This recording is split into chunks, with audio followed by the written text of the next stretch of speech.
Welcome to Rightside. I'm Amy Beth Shaver with Allison Sinclair, Bo, Bo, it's your debut. You've got and to sit up. JP. Bo, hi. Come here, Can you sit right up. here? Sit up. Yeah, there's a dog here. Okay, sorry. It seemed like a good day. We needed our mascot. Actually, speaking of you did mascot, put the it. goose is gone. I saw him when I came in. Never mind. I put up a picture of Goose. Of Daryl? The Daryl, yeah. This is Daryl and my other brother, Daryl. AKA Jimmy Ray. Duck, duck, goose. So it's a Freedom Friday. Right? Isn't that what you said? That's what I kind of, because like Friday's fun, but I like the freedom theme. And so I was like, Freedom Friday. It kind of combines both. I like it.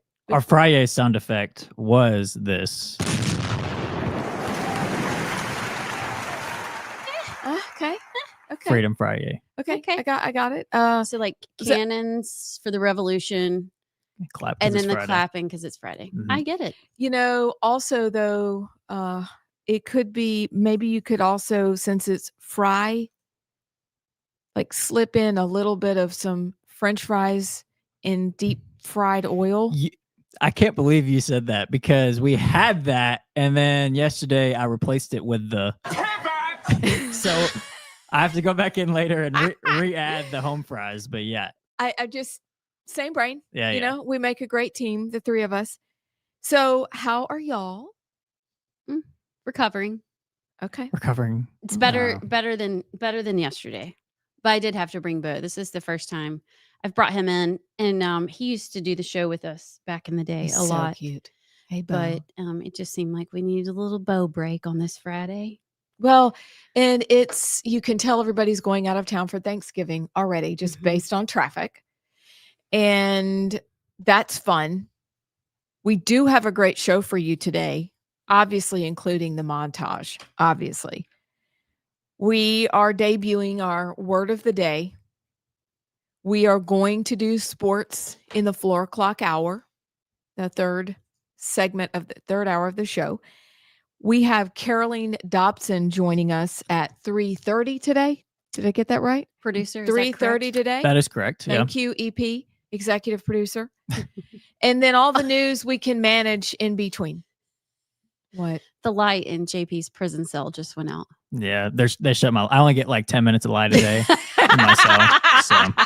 That's all you should get. If you're watching the live stream, I told JP, like, I've been giving him the opportunity to decorate his corner, which I said is depressing and makes me sad. It looks like a prison cell, which based on yesterday's show, he's okay with going to prison. Over a Apparently. coma. Yeah. So what you have to endure now is Allison decorating your prison cell.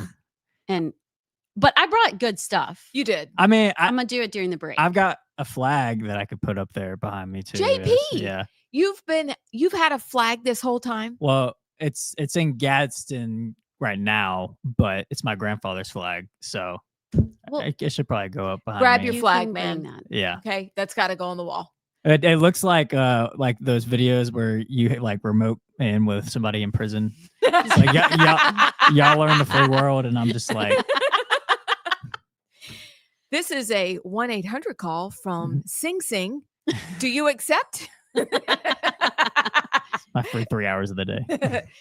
Get out. Oh, okay, it. Abs. Yes. You're not getting out of. You have to tell us what the heck happened last night. All right. This is I told y'all early this week that the Sinclairs have sweet stories and they raise wild animals and geese and such, and not the Shavers. That's not our luck. That's not how our life goes. Maybe you're one of those people, and if so, you're my people.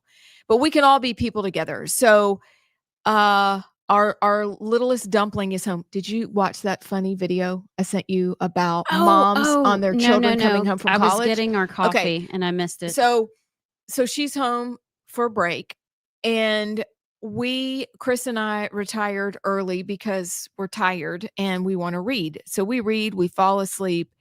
And then at 1 a.m., the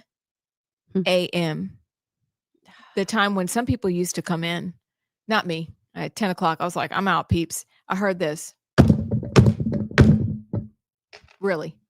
And from where did the noise appear? I didn't know. I laid there in bed terrified, and I thought, well, that could be me just waking up out of a dream, because I do take magnesium L-threonate and I sleep well. Thank you so much. And I thought, I bet I'm just making this up. This is like when I'm 15 and I'm still a little frightened by noises outside of my window. Yeah, but rest assured, I'm thinking if it were like a robber, or abductor, or trafficker, they wouldn't knock. No, they wouldn't knock. Okay, so but you're still kind of like, what in the world is going Before on? I wake the good sir up, I am making sure that I have actually heard something. And does it knock again? 5 minutes after that, and I'm like, oh, 5 minutes? My word. Abs, you just laid there for 5 minutes? Yes, terrified. That's real. Just making sure that I was prepared for what was next. Do you have your Tom Sawyer gun?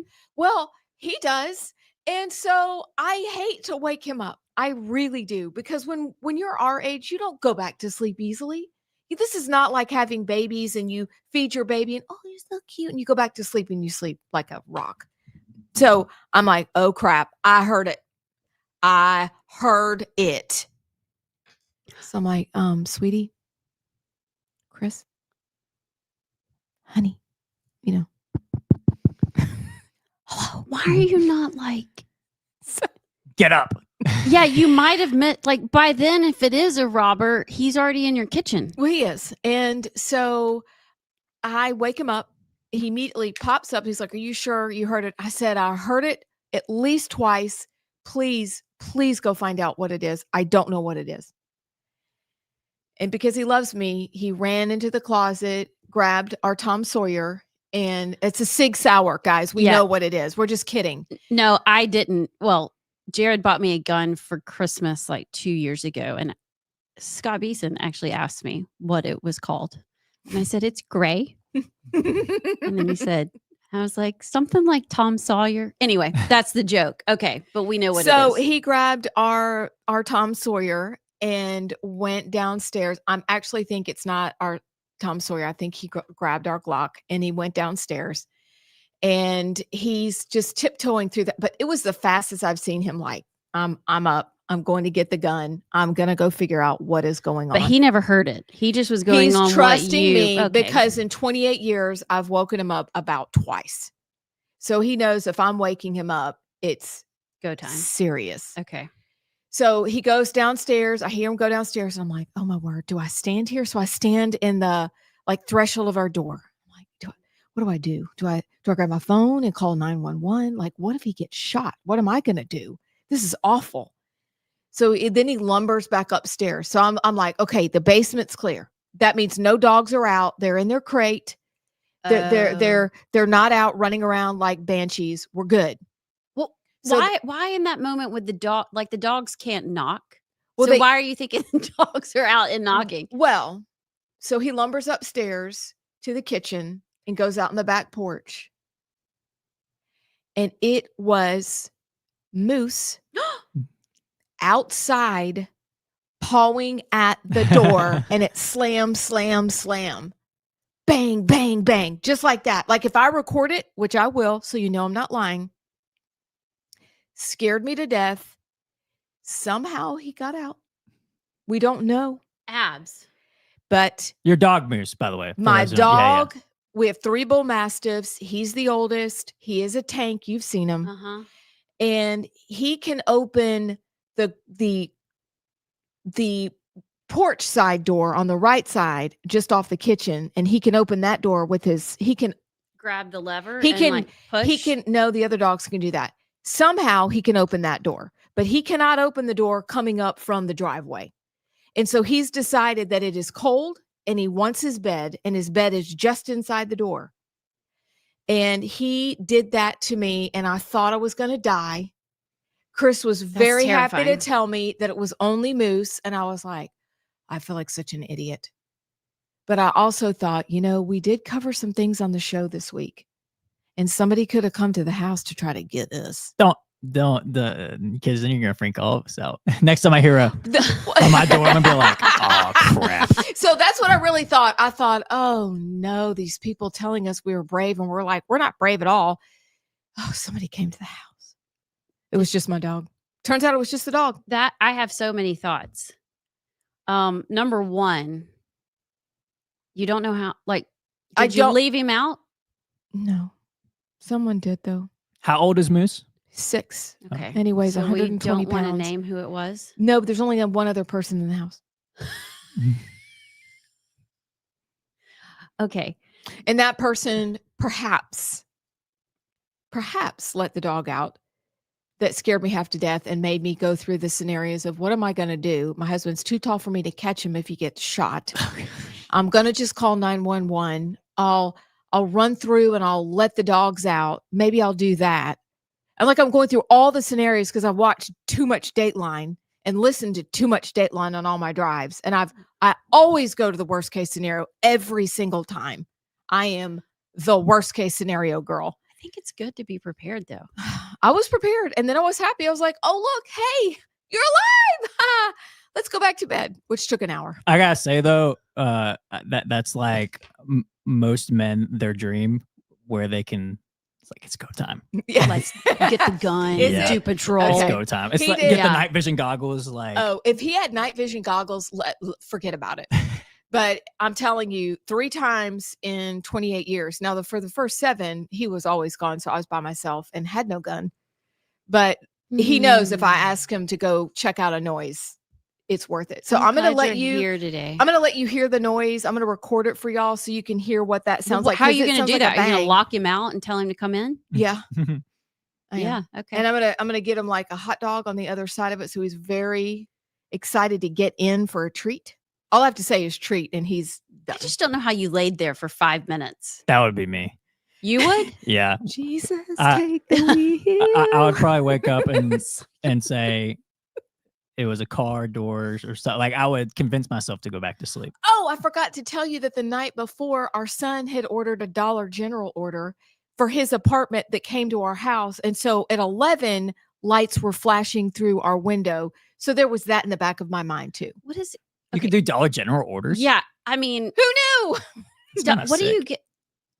Okay, Dollar General has some really good decor. I'm not even and kidding. Candles, Like they they're have cotton candles. They have some good stuff, but I'm guessing that wasn't what Will was ordering. No, it was Reese's peanut butter cups. So they're at my house, and I'm going to keep them.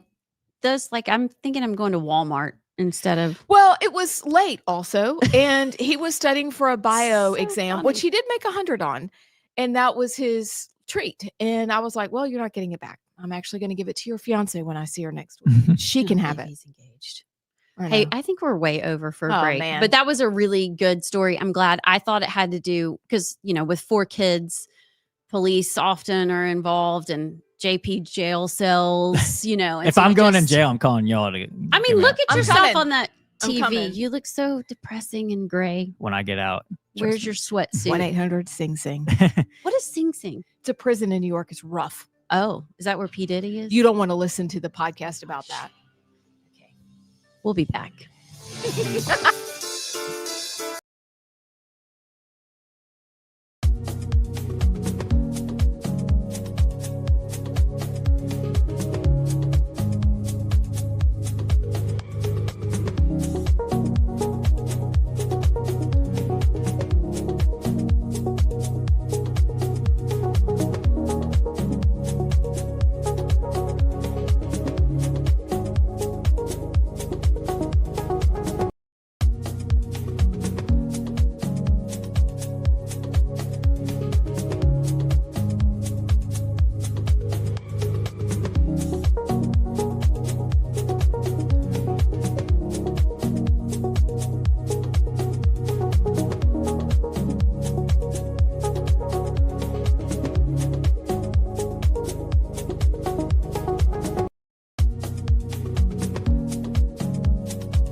Welcome back to Rightside Radio. I'm Amy Beth Shaver with Allison Sinclair, JP, and Bo the dog, who is napping. You can't even see, like Bo.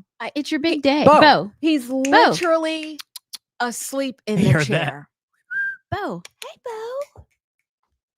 There you go. Hey, buddy. You think this is just your lounger? Why'd y'all wake me up? Or is this your loungy day? Okay. Okay. So Oops. we have a word to debut.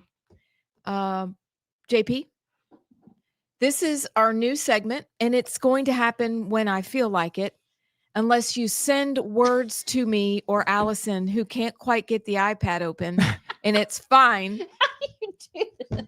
With strength and honor. Oh no, I turned it off. No, you didn't. Okay. You're good. So this is called Fun with Words.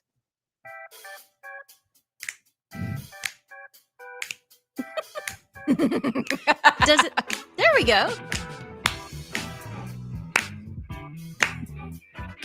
Does it not stop? No. It goes for like a minute and a half. Okay. Oh, so am I supposed to say the word? Why the music? Yeah. The Okay. music like in the Oh, background. The I was word just- of the is day. Herkle Durkle. Herkle Durkle. Herkle Durkle. Herkle Durkle. Herkle Durkle. Guess, JP. Herkle Durkle. What it means? Yeah. Guess. Is it a noun or a verb? It's a verb. It's something you do. It is a verb. Oh, Bo's done. I don't know. It's I guess doing something silly or goofy or stupid, like tomfoolery. Perhaps. It's a good guess. I mean, it works. I'll give you this, like as if we were at the National Spelling Bee. It is an old Scottish term. Oi, it is an old Scottish term. That's not a Scottish. Oh, that was pretty good. You think? Herkle Oi. Durkle. Oi, Herkle Durkle. So it is my husband's favorite word because Allison brought it to us years ago. Allison, tell our good friends what this word means, because they will be doing a lot of this over the next couple of weeks during the season when you're off work, perhaps, or you have a lingering Saturday, or it's Christmas. What does it mean to Herkle Durkle? To lounge in bed long after you're supposed to get up. To stay cozy under the covers, even though the day has started. So Amy Beth was Herkle Durkling last night when somebody could have been breaking into her house. No, Yeah. that's sleeping. That's okay. We got to find the. But she was in bed when she We've shouldn't got have to been. find. Yeah, Oh, well, Yeah. yes, but Wait, Herkle JP. Durkling is what? Oh, I messed it up. it's fine. Herkle Durkling is like when you wake up and you're really cozy under the covers. You've got the big heavy blanket and it's cold outside. And you wake up and the sun is coming through the windows and it's just starting to peek over the mountains. And then you're like, oh, this is a good day. I'm just going to stay right here. Oh, And that's at like 6:30. that's Chris Shaver right there. And the He's a next Herkle thing you Durkler. know, it's 9:00 No. and you've like missed the whole morning, but you don't care Well, because you're cozy and happy. my initial wake up to see would be like 9:00 anyways. So my Herkle Durkle will probably go until like 11:30. Really? No, I'm just kidding. Probably That's Gen Z well, for you. listen. Wait till you get old. Oh man. So I don't Herkle Durkle. I pop up like toast and it's annoying, but I crumble also at 8:00. It's fine. No, 10. Really. Can you Herkle Durkle at night? Can you? Should we allow, bend on the rules? Can you Herkle Durkle at night? All in favor say A, I. I'm undecided. JP, come on, man. Nay. What? All right, let's find a nighttime word then. Okay. Yeah. All right. Herkle Durkle. See if you can use it on the text line today. You're listening to Rightside. Don't go anywhere. We'll be back with the montage.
started singing. Y'all are on. I'm sorry. Hey, welcome to Rightside Radio.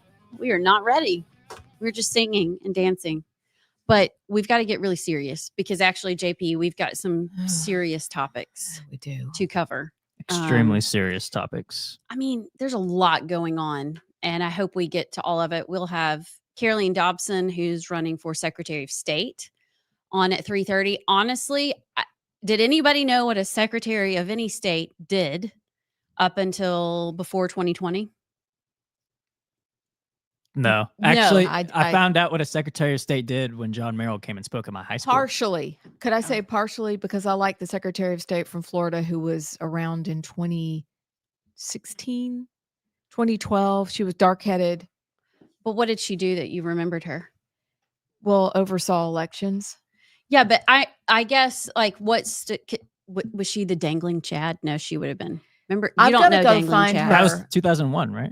The 2000, Bush election? 2000. I'll go find the girl I'm talking about, but I only liked her because I thought she was sharp. But did I have a full understanding of Secretary of State with adoptions and other things? No, Yeah, I didn't don't know that. think I had no clue what they did. But it's actually one of the most important constitutional offices that your state can have.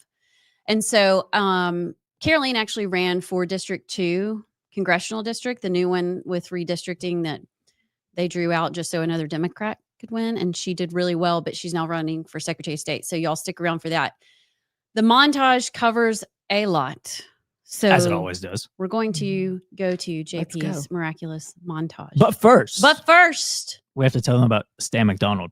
Stan McDonald, who is a partner at the law firm of Wilmer and Lee out of Huntsville. He's a 30-year veteran in the practice of law in North Alabama. And not only will Stan advocate and fight for your legal needs and rights, but he has been an absolute warrior for causes near and dear to our Rightside Ruffian community. Attorney Stan McDonald has represented his clients in literally thousands of real estate transactions over the years. And when Stan McDonald is on your side, you have no greater friend. And likewise, your adversary will have no greater foe. Attorney Stan McDonald at the law firm of Wilmer and Lee out of Huntsville. Here's his phone number, 256-533-0202. That's 256-533-0202. And tell him you heard about it on Rightside Radio. No representation is made that the quality of the legal services to be performed is greater than the quality of legal services performed by other lawyers. And now, if I can get this ready, stand by for news.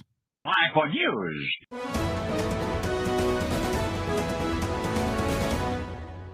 In other news this week, President Trump took a significant step toward delivering on a core campaign promise to finally close the Department of Education.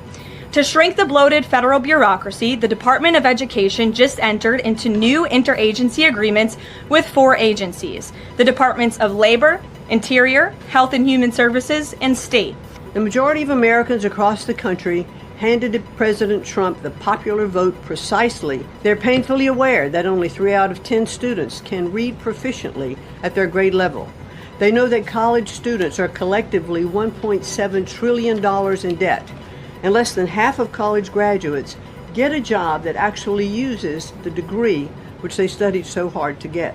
And they support returning education to the states and breaking up the bureaucracy. And that's why I sent the letter to officials both in Dallas and Collin counties to urge them to take action to root out any Sharia courts. And I am deploying the Texas Department of Public Safety to also root out any Sharia courts anywhere in the state of Texas. And we are going to pursue this until we purge any attempt to impose Sharia law in Texas. We know you are under enormous stress and pressure right now. Americans trust their military. But that trust is at risk. This administration is pitting our uniformed military And intelligence community professionals against American citizens. Like us, you all swore an oath to protect and defend this Constitution. And right now, the threats to our Constitution aren't just coming from abroad, but from right here at home. Our laws are clear. You can refuse illegal orders. You have sitting members of the United States Congress who conspired together to orchestrate a video message to members of the United States military, to active duty service members, to members of the national security apparatus, encouraging them to defy the president's lawful orders. The sanctity of our military rests on the chain of command. And if that chain of command is broken, it can lead to people getting killed. It can lead to chaos. And that's what these members of Congress who swore an oath to abide by the Constitution are essentially encouraging.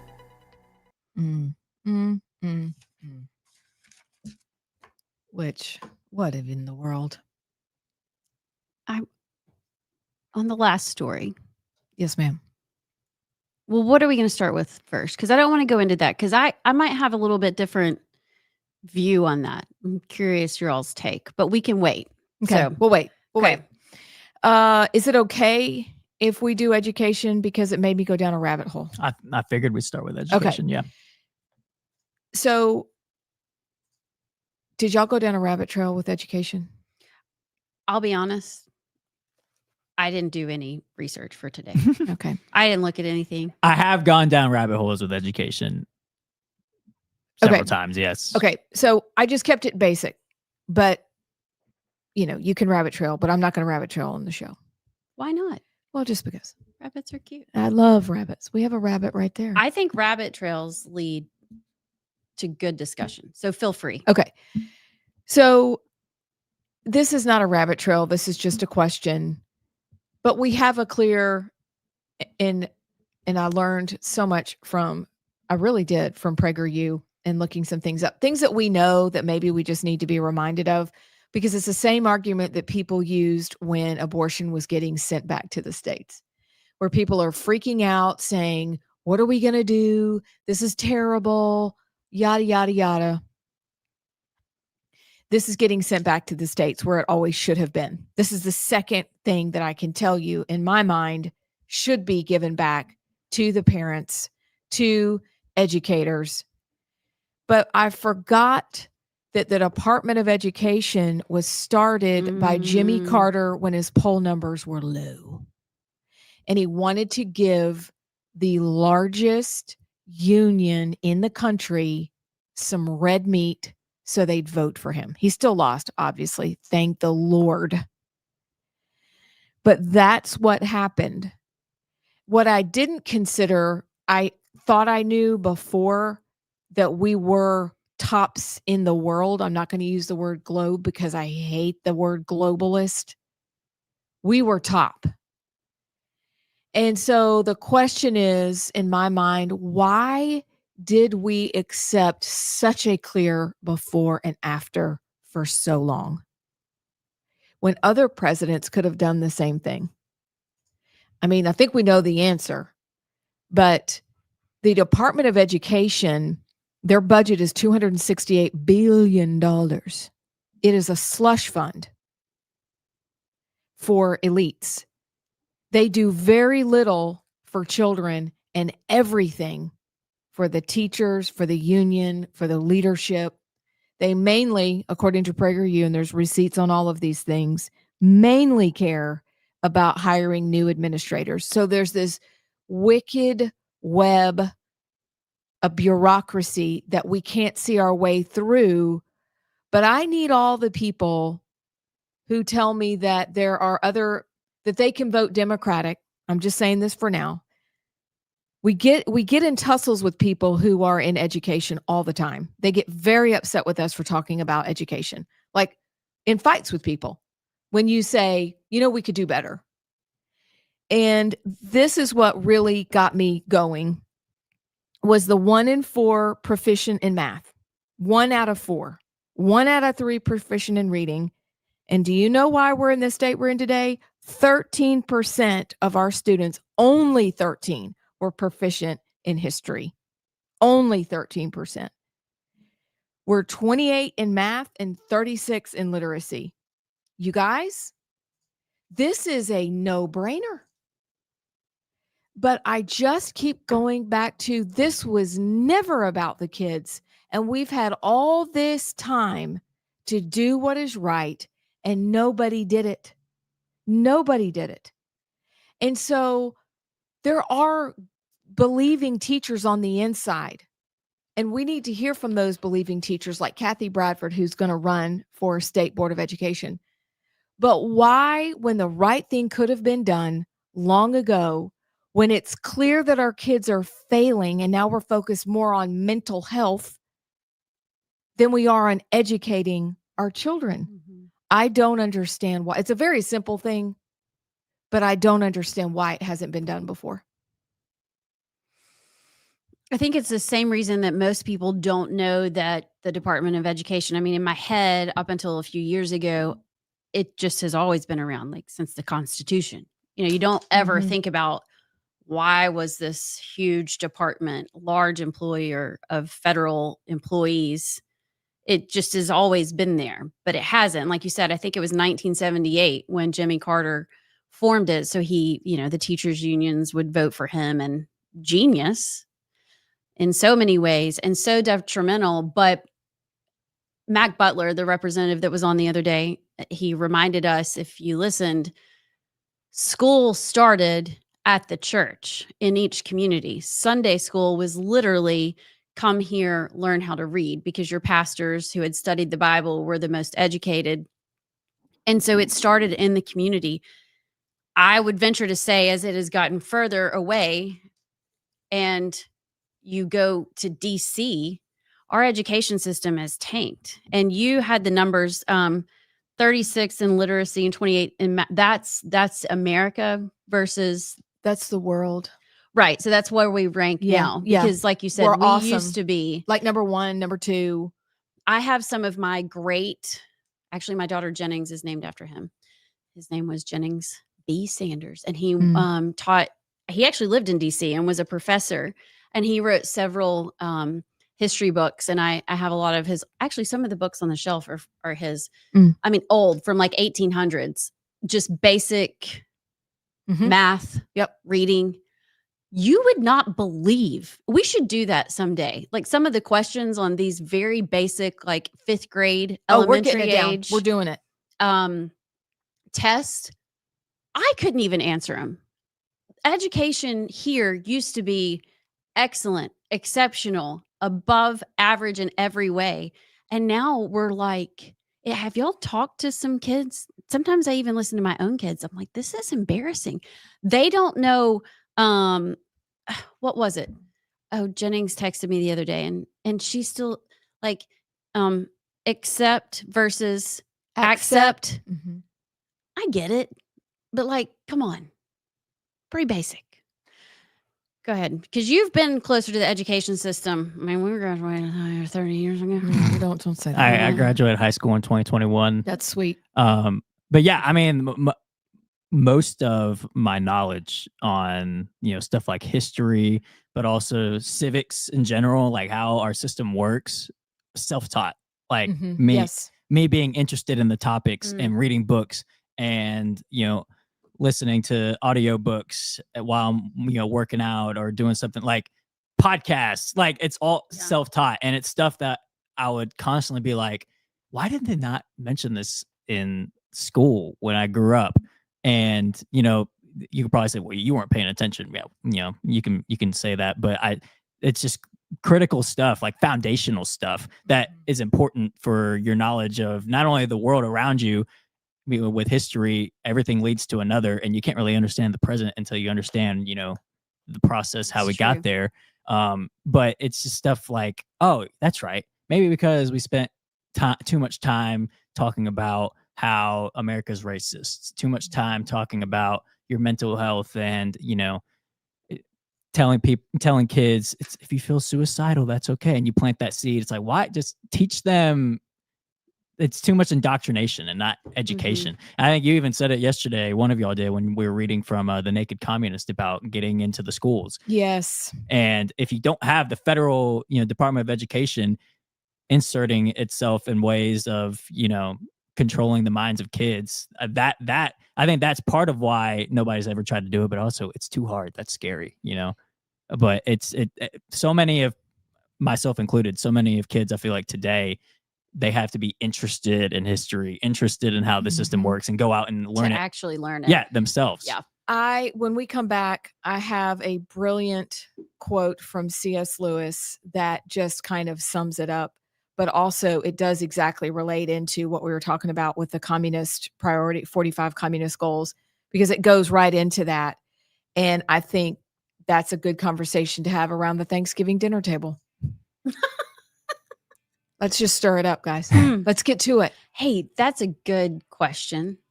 What's like the one thing you could bring up at the Thanksgiving table to just ruin the whole day? I got a few because I've seen it happen. I know from experience. You're listening to Rightside Radio. We'll be right back.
Welcome back to Rightside. I'm Amy Beth with Allison and JP.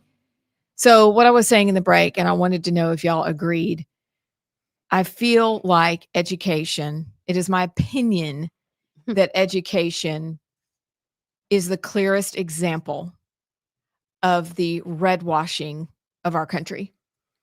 Because it's straight out of, I mean, I don't know what number it is on the communist goals list, but it is straight out of separate kids from their parents and replace that with other authorities, but essentially separate children from their God-given persons to people who do not care about them and who will hopefully turn them into little apparatchiks so that they can feel better about themselves, develop little, advocates for who knows what. But they've used our children as guinea pigs. But that was one of the things that I was thinking about in considering education is, oh my gosh, this is like screaming at me from the list we read yesterday. I look back and you think, again, this is kind of like the Department of Education. You don't even think about it. You think it's been around since the founding fathers. Not true. You think public school. Sorry. Well, Flo, Did you get it? Well, it's like a pencil, like teachers. I'm going to put it right here. There you go. There we go. Keep it right there. Cute. You can take my order after this too. But it's like you think, okay, well, I never thought I'd homeschool ever. And it's just what you do. You just send your kids to public school. It's just what you do. Y'all think about it. I mean, look at what is coming out of the NEA and the Department of Education and the crap that they are forcing our Alabama schools to do, that they are just sending down. And we get up and we ship our kids off sometimes 10 hours a day to these places that a lot of times what they're trying to instill in our kids is not even, it's exactly what you're saying. It's not the values that we want to put into our children, but we blindly, myself included, just ship them off. Now, they're great teachers. They're absolutely great teachers. But what are we doing? What are we doing? Allison, I think the other, as you're talking about homeschooling, because we have homeschooled as well, I really, really am disappointed in myself that I didn't realize one of the values was not only a closer sibling relationship, not only an owning of their own schoolwork and really digging in, but also understanding that all of life is a classroom. And going to class every day in a little box that resembles prison, like the one that JP would prefer to be in, is where they are. And then you set them free and all of a sudden the world opens up to them. Why don't we teach them that way? To be, is it automaton? Is that self-taught? I think so, yes. Why don't we teach them that? Why is that so odd? Because mostly what we've learned beyond school is because it's what you're saying. We're teaching ourselves because we're interested. We didn't learn. But that's the other thing that I have deep regrets over is that they learned later in their school life. All of life is a laboratory. Be curious and go find out everything you can on subjects that you're interested in and look at where that'll take you. But we kill that in their little hearts. My homeschooler knows way more about all the things in life than my public school kids. And he spent a third of the time doing any school. But he got to get out into the world and learn, being part of what just goes on every day instead of in that prison of cinder blocks, kind of like JP's. You're listening to Rightside Radio. We'll be right back. You're listening live to Rightside Radio with Amy Beth.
Okay, guys, listen.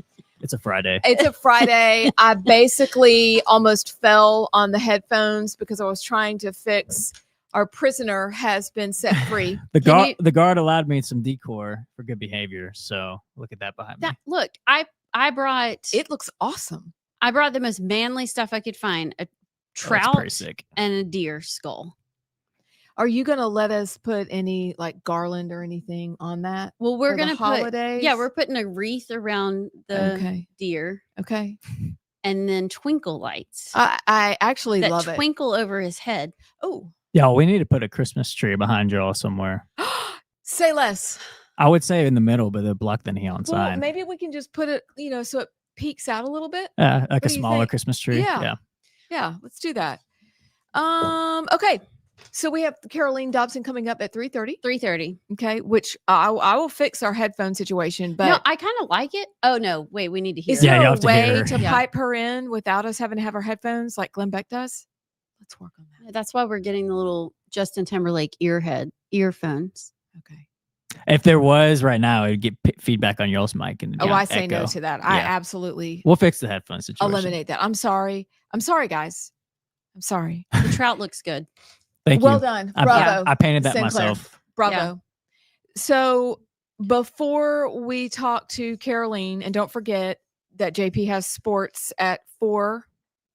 And basically we're going to be let down if your sports isn't as unbelievable as last Friday, JP. So you set the bar high. No pressure. You wrote a whole column this week, and now you have an extra thing on top of all those things. No problem. But before we get to that, perhaps we discuss, and y'all, what do you think? You think the Sharia situation, which I read a totally gaslighter columnist column from the Dallas Observer today, for the love of all that's good and holy, or Trump, the weird videos, because you have a thought on that. Yeah. And I'm really interested. That is a topic right there. I think we saved that for the last hour. I think that's our banger topic of the day. Okay. Banger. Really? Personally. I do too. Okay. All right. It's I'm really interested in what you think. It's 2 against 1. No, I don't. We win. I want to do whatever you want. Yeah, I think the Sharia law is a good one. I mean, there's other little news of the day stuff that is trending that I don't know if we want to talk about a little bit, but the only thing that I am concerned with as far as this Muslim Sharia law, it's not in Texas, y'all. I don't know what you're talking about. You're so stupid. Basically, is the Dallas Observer's column. There isn't such a thing as these tribunals. There's 200 mosques in Texas. So is Governor Abbott making it up? No, he's not. But the tone of the very cute Dallas Observer columnist was a very long column, and it was very apologetic in favor of Islam, and that these courts weren't exactly in existence, and she didn't know, and it was unbelievable. So then, of course, I had to go look up and see if she was telling the truth or not. And no, there are 200 mosques in Texas at least, and there are these courts. In our verbiage, it would be mediation, where you'd go for mediation, but it's their imams that are running them.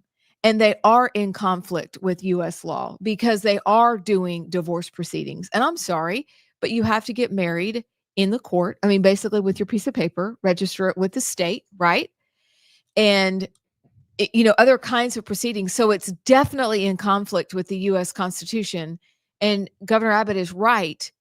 But it's the very thing we've talked about for a couple of weeks, Allison, and that is that though they may end up being our friends and they're very kind people, the gaslighting is taking place about what we know exists versus what they want us to think that exists. And they want to disappear into just nothing.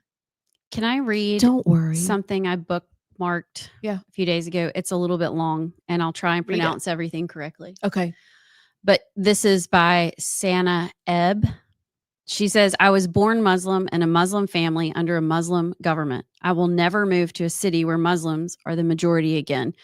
Once they become the majority, they don't just live their beliefs, they start imposing them on everyone around them. People don't realize that expansion and dominance are not fringe ideas in Islam. They're baked into the ideology. Islam is not separable from politics or the state. The Prophet Muhammad's life, the hadith, that Muslims are told to model themselves after, included around 80 wars. Westerners are committing suicide by inviting this ideology into their institutions, their politics, and their offices and pretending it's just another belief system. That is not how this works. I mean, period. So how have we gotten to this point where in the United States of America, in Texas, there are 2 Sharia courts operating? Because Christians are not engaged. That's what it is. I actually wish the Christians would have the same, thoughts of, merging politics with their religion. I mean, obviously not all Christians, our listeners, I think, don't do that. We don't do that. But most Christians in America separate the two, and separation of church and state, don't want to mesh my politics and my religion. Whereas the Muslim mindset is completely different. And that's why we're seeing this, because the religion that is committed to being engaged and their way of life being implemented, they're the ones that are winning in certain places like Texas and Dearborn and New York City soon. It's the Christians that have to get engaged. And also, I mean, this is just on my mind because I saw it literally this week, but I don't know if y'all have seen this big Ken Burns documentary on the Revolutionary War that's been going viral. But there's a lot of how do I say it? There's a lot of woke washing in the documentary, and there was a part of it where they said there was a lot of diversity in the early Americans. Obviously, there's Protestant Christians, but they were also Muslims. There were also this and I'm like, give me a break, dude. Wow. There was probably like 0.00001% of Muslims in there, but that's part of the woke washing of it. Is they try to change America America's not a Christian nation. Come on, please. It's just so wrong. Just look back at what the founding fathers said, and George Washington said, "America or nation can't govern itself without God and the Bible." Like they're trying to twist it into Christian nation. America was never a Christian nation. America welcomes everyone, but then that allows the Muslims who come in, their mindset's completely different because they're going to change America into what they want it to be. Well, what about the app? I saw that Larry Taunton, and if you don't follow him, has an app where Muslims are being sold or used to sell people into slavery. Or like right now, today. It's happening today. This is what they do. Wait, say that again? So I'll show you during the break. I'll actually look for it right now. There's an app that is used to sell people even in this day and age. And you're going to be shocked. I saved it. You have the app? I don't have the app, but there is an app. And Larry Taunton is the one who has it, because in one of the articles he wrote, he is sharing about what they do when they are in control. And they think nothing of enslaving people. They think nothing of that. And they don't think anything of men having at least 4 wives. That's allowed by their book. But treating people abysmally. So I don't understand why we've decided that in Texas, it's okay, Dallas Observer, allegedly, I'm saying she's allegedly gaslighting, but the tone of the article is one of complete disdain for Governor Abbott and what he's trying to do. At least somebody's trying to do something. But when, like the article you saved from that girl who really understands what Islam's all about, says they are a religion that dominates. Mm-hmm. And once they dominate, there is no going back. No going back. But please understand, for the people who want to talk about slavery all the time, this is what they do in other countries.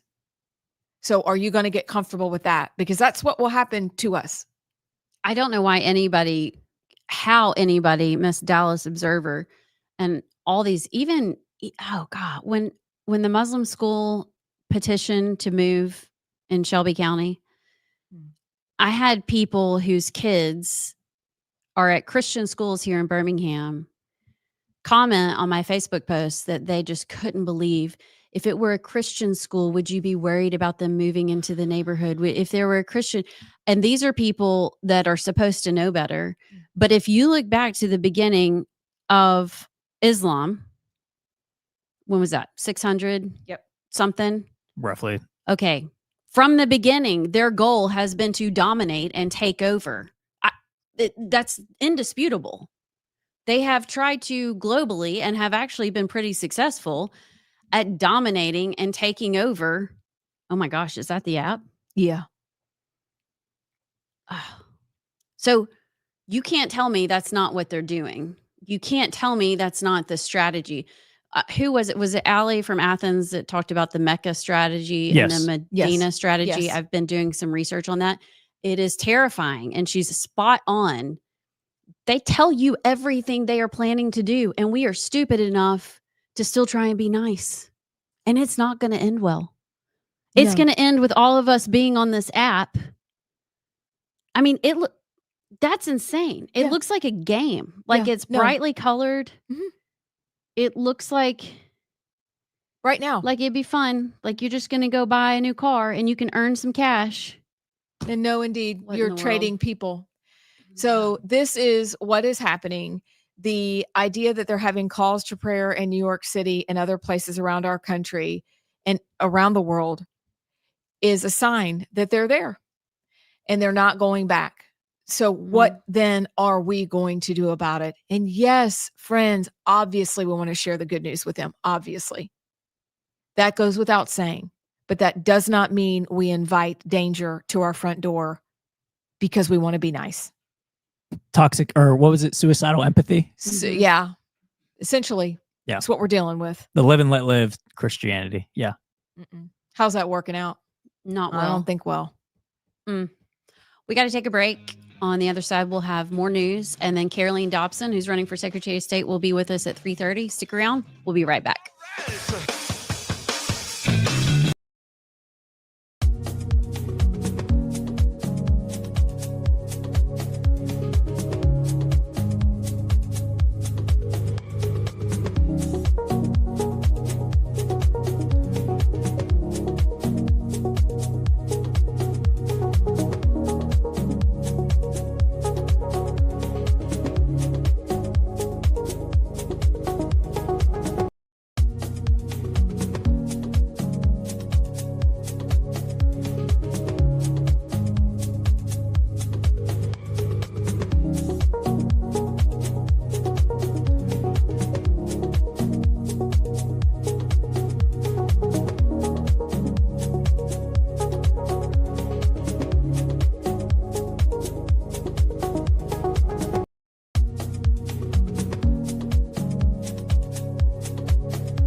Welcome back to Rightside, where it is Friday, and we've already covered a lot of things. Like the story that I thought maybe we'd die in the middle of the night. Turns out it was just the dog. Wait, which story you thought would? My first story, I thought my moose I story. thought you said we talked about a story. You were worried people would come at you. No, okay, I understand. No, That's the old job. That's it. You know, we've had that. Then we've of course covered the Department of Education. Let's turn Fed Ed back to the states. It's a no-brainer. Like, this is just an easy win. Okay. Based on statistics alone, take the emotion out of it. Let's get it back to the states. Period. And then we've discussed the Sharia courts. They are tribunals. They are in Texas. It is real. And then I maybe shared a handy dandy app with y'all that has to do with the slave trade going on right now. It's real, literally real. But before we get to Caroline at 3:30, we have text. Do we have music for a text? Brad. Nah, we don't. We can get one. JP, we need music for text. I mean, the same music we could just do of the time for text. Who's reading the text? Am I? Yeah. Okay. We can start. Mike from Florence. He says, I wouldn't want 4 wives. I couldn't get the 2 I had to go to work. Mike, I thought the same thing. I'm like, who in the world would want 4 of us? There's a lot for just one. That's exhausting. Yes. I don't want any more in the house. Like we're a handful. And I'm with you, Mike. Yeah, that's a lot. Bless it. We got Jenkins from Sneed, who said, you're right. There are great teachers. Their names are Mom and Dad. Oh. That's correct. Kristen Starrett was saying that I needed some decor, but now we have, thanks to Allison, we got some decor. My prison cell has been updated. I'm gonna keep working on it. Nice. Now you need some lighting. I feel like maybe one more thing on the top I should bring from the shavers. Yeah, see if you can find something. We need like a. What do you want? Or he does have a flag. Oh yeah, he's got a flag. Never mind. How big's the flag? It's like, one of those frames. The flag. Yeah. Perfect. That can. It's kind of heavy. It's like 5-10 pounds ish. Is it gonna fall off the wall? Nah, I don't think so. Okay, we'll have to look at it. You don't think so? We'll see. Famous last words. Scott from Athens sent in a screenshot of a text, a tweet from this account named Nick Shirley. He says, I asked American Muslim men in Dearborn who would they support if America went to war against an Islamic nation. Their response, quote, we would support our brothers in Iraq. We would not defend America. A Christian American, this end quote, a Christian American steps in and says, anybody who supports another nation needs to live in that nation. Is the enemy already inside? Question mark. Yes. That's worrying. We also have Brad from Crampton, Alabama, doing another pronunciation correction. So, thanks, is he Brad. an English teacher or what? Hadith. Thank you. I mean, Brad. I get it, but I'm not. That proves to you I'm not Muslim. Yes. Yes. Hadith. It's also a town in Alabama. Also, we got some comments on the live stream. Bruce on the X live stream says Lyon College has Herkel Durkel Day every day. Every year they have a Herkel Durkel Day in Scotland when I was stationed in the military there. I want to go. Wait, is Lyon, France? Lyon, or was it Lyon College, which I guess is a college in say it Scotland. in a Scottish accent. How would you say Lyon? It's hard. Lyon? That sounds like I need to listen to a Scottish accent to get my. We need to get our accents down. Okay, what else we got? Hold on. So what do they do? Do they get off work to Herkel Durkel? I guess they just sleep in. Don't go to school. Don't go to work. Whatever. We got to get a Scottish accent. It's a brogue. I can barely understand. I like that. Can we have a Herkel Durkel Day at Rightside? Ooh, what would that be? We just show up in like pajamas and blankets and just kick our feet up. Guys, yes. Or we could Herkel Durkel, pretend it was back during COVID when everybody had cameras at home and stay home and do the show from our couch. I like that. And zoom in. When we did school on Zoom, it was bad. I was rolling out of bed 2 minutes before class started and would just, get in my chair at my desk and I was. It's a joke. Did you even brush your hair? No, I didn't. At the time when I had hair. Yeah. Oh, you had hair? Yes. In high school. Yeah, obviously. When did this happen? Like right after graduation. I was like, dude, get rid of it. Yeah. Do you have hair? Yeah. I mean, zip it. You just with my jeans, it started to go back, and I was like, okay, I'm not playing the game. I'm just getting ahead of it. Okay. Yeah. And now it's normal. Well done. And I much prefer this than with hair. I'll just say that it's so much easier. I bet your life is easier. So Man, we just got into it, didn't we? Great text. Also, I love the music for the text. So, Well, that'll be our go-to music for everything because that's the music built into the board. So I love it. It's awesome. So thanks, JP. did it. I'm assuming it's stuck in my head. Do it one more time. And we'll be back with Caroline Dobson.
Welcome back to Rightside Radio. It's already 3:30 on a Freedom Friday, you guys. Do you realize that? It's flown by, actually. Yeah, it has. I'm Amy Beth. She's Allison. He's JP. We're so glad that you've joined us today. Your texts are on fire, especially for a Friday. So yay for that. But even more exciting is that we are joined by the one and only Caroline Dobson. Hey, good afternoon. How are y'all? We're good. How are you? Doing great, thanks. And speaking of Freedom Friday, I'm up here in Madison County, but tonight I'm going to attend the Madison County Republican Executive Committee Freedom Dinner. So it's a very, very fitting occasion for Freedom Friday. Man, that really is. I really thought you were going to introduce her as Pixie. Well, I I know, I'm a little hurt. I'm sorry, Pixie. I'm sorry. I think we have to explain that, though. I think we definitely have to explain it. In our old life, yes, we were known as Trixie and Dixie and it's weird because I had forgotten where we even came up with that. But Caroline, the other night we were together, and she reminded me that we know some twins that are actually named Trixie and Dixie. And so when Caroline came on the show last time, we were like, we're just going to give you the name Pixie. So we got Trixie, Dixie, and Pixie. Yep. But she, thank you so much for coming on with us today. I really appreciate it. I know you're super busy. You're doing thank you. Abs, what did you wanted to start with? I do. So we remember you did not win, but a successful run for Congress. Thanks. And you have pivoted and are running for Secretary of State. And so within the question, I'll just ask one to start. Tell me why, 2 questions. Why run and why for this office? Well, the experience of last year, although of course was disappointed in the outcome, although there was a lot to be grateful for on November 6th of 2024, certainly. But that experience was such a blessing because it really made me so appreciate what a tremendous state we have, and the most incredible thing about our state is the people.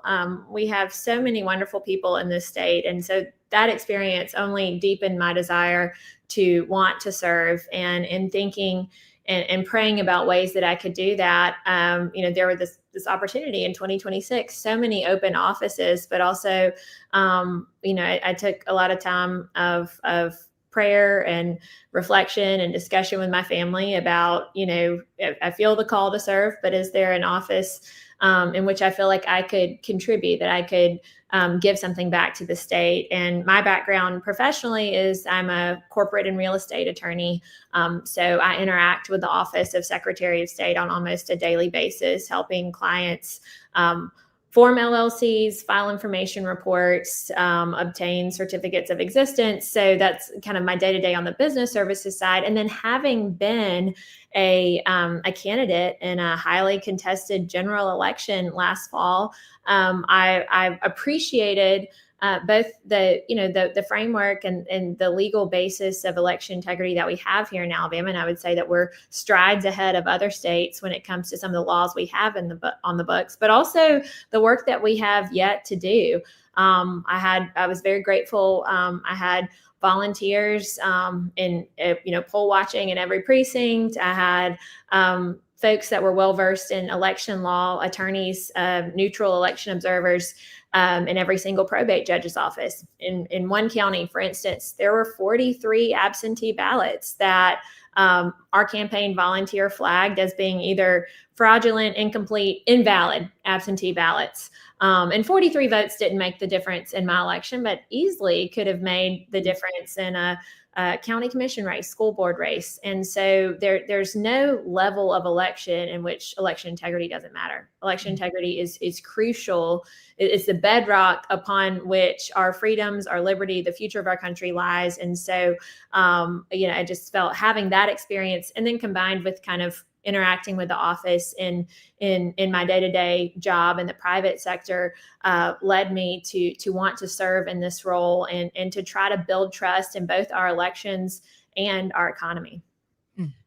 It's funny, we were talking earlier in the show, I don't think you were on yet, but we were talking about how nobody really knew what the Secretary of State did. Yeah. It's so different than federal level Secretary of State, Right. until really even myself, until the 2020 election. And actually after that, the organization that I started, Local Alabama, the election integrity part of it really is what got us started. And so several of us went in. We actually went to the Jefferson County Courthouse, and we were able to sit down with the precinct, all the ballot accounting certificates that each precinct has to put together at the end of each election. And so basically it's a tally of, this many ballots were handed out, this many ballots went through the machine. And in theory, you're supposed to balance them. So one of the precincts in Jefferson County that we came across, it didn't balance. They turned it in and said, this is great. This is good. And what was written was in the notes, we had 150 more votes than ballots. Not sure why. And that's what John Merrill at the time was calling the gold standard. Oh, come on. And they certified that election. So I'm curious, I think it's hard. How do you have a plan for educating these poll watchers and workers? I think most of them do a great job, but it is a lot to keep up with. There's a lot of change. Yes. But how do we keep that from happening? Yeah, there's I have a lot of different ideas that we need to do, because it's there's not just one silver bullet. But first and foremost, we need more consistent training. We also need to incentivize more poll workers. I don't know if where you vote, but where I vote, the average age of the poll worker is probably close to 80. And these are wonderful folks, true patriots who have volunteered year after year, but we've got to get more people engaged. It's shocking on the campaign trail how many people think that there's just this invisible army of election day workers. And it's like, no, election integrity rests on my shoulders and your shoulders. And we need, if you care about the state that your kid's growing up in and having good leaders, then you need to step up or encourage, maybe your spouse has a flexible work schedule. Be a poll worker, but we've got to have consistent training for those poll workers. And we also need a form of post-election audit. We're one of a handful of states that doesn't have any type of post-election audit. I know Joe Lovern is introducing some legislation this next session. But we don't know in a lot of cases that there are problems. The audits will help us identify problems we don't know existed, but then in a lot of cases we do know there are problems, and so audits will help us get to the root of that and prevent that in the future, whether it's fraud or whether it's some clerical error or logistical issue. Getting to the root of the problem will allow us to have more trust in the system, and making sure that we conduct audits in a way that is being a responsible and good use of taxpayer funds, of course. But the issue when you don't have trust in elections, it's not just you don't have trust that your elected officials are the ones that we, the rightful voters of this state, elected, but also it encourages disengagement. People are less likely to want to go vote, to work with their government leaders, to believe that these elected officials know that their authority comes from the people who elected them, as opposed to, a political machine that fraudulently put them in place. And so when there's distrust, we can't function as a state. And so it's so incredibly important that we have ways of determining where the issues lie so that we can fix those in the future, and so that we can be transparent about it with the voting electorate. You mentioned that your 43 votes, the absentee ballots, and I'm thinking about the Lee County election, Jay Hovey and Tom Watley, it was decided by one vote. Unbelievable. So you can look at the Jefferson County example and be like, it's just 150 votes. You do that across the state, and it really matters. And I do think You're right that consistent training is really important. And I think that's a great start. Along those same lines, one of the things that Secretary Allen did was get us out of the ERIC system. Yes. He, I think, started the AVID. That's correct. Voter ID. Yeah. Yes. What are your plans for that? Do you want to keep it? Do you like what he's done? Do you have ways to add change? What are your plans for that, for keeping voter rolls clean? We need to be partnering and working with more states. We need to be ideally working with all 50 states to securely share information to ensure that we're removing voters from our rolls who no longer reside in Alabama. But we also need to be working with county government officials, working with coroners to quickly identify voters who are deceased and remove them from our rolls. It's estimated over 58,000 Alabamians on average pass away each year. So that means that we've got to be removing thousands of voters from our rolls monthly. And then also partnering with President Trump, with ICE, to ensure that no illegal alien ever cast a ballot at any race, at any level in this state. And that's something that we are only going to see more of. I mean, think about the Biden administration, millions that came across our southern border, the thousands that the Biden administration flew in from Cuba and Haiti. This is going to be a continuing issue to ensure that voting is just for rightful U.S. citizens, residents of Alabama who have completed the voter registration process.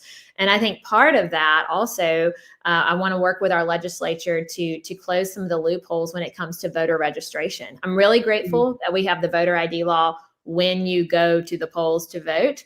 But if we really want accurate voter rolls, we need to ensure that we never get ineligible voters on our rolls in the first place. So we need more proof of citizenship, of identity, and of residency when you register to vote. So we're never getting people on our rolls in the first place that don't belong there, other than people who are deceased, obviously, or people who move away. And again, making sure that we're partnering with other states to share that information so that we know when people leave the state and no longer reside here. Oh, that's good. That's really good. We have to take a break. I don't know if you can stick with us. Yes, I can. I would love to, if you'll have me. Yep. Yeah. I've got some business fee. Yes. And I may have an adoption question. Is a lot. Yeah, to change your address. Absolutely. To change your name. And then the adoption work, a lot of people don't know the Secretary of State is very involved and coordinates or handles the adoption paperwork. And that is very important to myself and Amy Beth. So if you can stick around, that'd be great. Yes, I'd love to. A quick break and we'll be right back. Sounds great.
Welcome back to Rightside. I'm actually Dixie with Trixie, and we're joined by Pixie. So we're just having a Friday talking about all the things in your race, Caroline. And so I was adopted, have adopted siblings, and Allison as an adoptive parent. I think people would be surprised to know that you facilitate adoptions. Could you just share with our listeners, and maybe just by way of reminder, the things that you do in that regard? That's right. No, I think the vast majority of Alabamians are unaware of the role that the Secretary of State plays in adoptions, of course, alongside the judiciary. But that's what I would love to, and again, the Office of Secretary of State has been around for over 200 years, longer than Alabama was a state. There was a Secretary of the Territory of Alabama. So, over the course of those 200 years, there are a lot of discrete duties that the Secretary of State's office has been entrusted with. And, in my opinion, there's none more important than elections and then adoptions. And so it's incredibly important. And what I would love to do too is also try to form a focus group or a task force to help the growing number of families, unfortunately, of non-parent family members who are raising children as a result of the opioid and fentanyl crises. And so I think we see a growing population of grandparents, aunts, uncles, cousins that are raising kids whose parents are either deceased or who are addicts. And these people are in the shadows. They're under the radar. There are a lot of wonderful organizations here in Madison County, where I am today. Kids to Love, a phenomenal story. Lee Marshall, who was, experienced. She was in foster care as a child, and so she has taken her experience and has helped over 300,000 children in the time that Kids to Love has been around. It's truly an incredible story. That's just one example of some tremendous organizations in this state. But for a lot of these grandparents, aunts, uncles raising kids, they don't know about these organizations because these children aren't going through any sort of official placement process. And in a lot of these cases, being raised by a family member is the ideal situation, but how do we help ensure that these families are getting the support that they need, that these kids are having the opportunities that they need? And in a lot of cases too, the grandparents are senior citizens. They might be living in senior housing, which then becomes jeopardized by raising a grandchild and bringing a minor into the home. And so how can we help serve the needs of these Alabamians?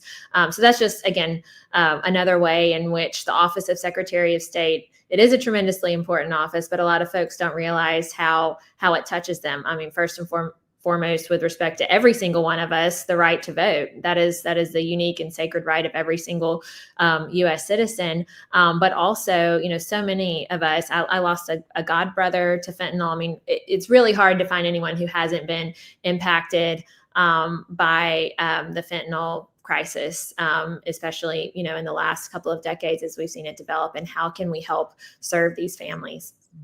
Wow. Totally shifting gears, and we've got about 2 minutes left, right, JP? 1 minute. Okay, quickly, because I need to change some paperwork on one of my organizations, but I've been putting it off. Costs you a lot. I do not want to give the state any more money, which is awful, but it's $100 to change a name on a form. That's right. I don't even know what that money is used for. Do you plan to keep that rate? Maybe you could tell me that it's used for to save the children. I would pay for the good fee. and not evil.